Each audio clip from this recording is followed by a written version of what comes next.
Let's quickly run through setting the time on a G-Shock G7700. To enter time setting mode, we're going to press and hold our adjust button. We'll hear the watch beep, and now our seconds will start flashing. We can zero this with our start stop button. To go to the next setting, we're going to press mode. This will allow us to choose daylight savings time off or on. Mode for our next setting, which will allow us to choose our home time zone. We can adjust this with the start and the split button to go back and forward.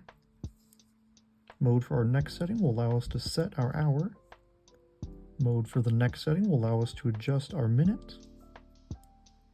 Mode for the next setting will allow us to choose between 12 and 24-hour timekeeping. Mode will then allow us to adjust our year. Mode again will allow us to adjust our month. Mode again to adjust our day. And now this one will allow us to choose how we want our week to be counted.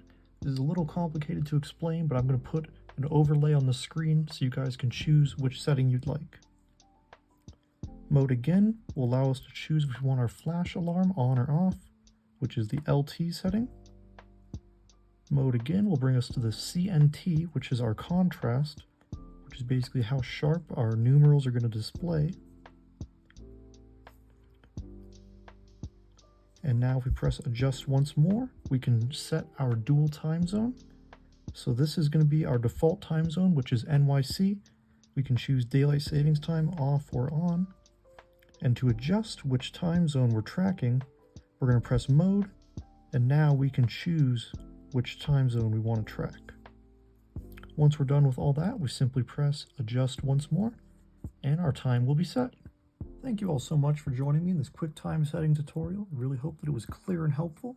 If you're interested in more tutorials and watch related content, please do consider subscribing. Thanks everyone.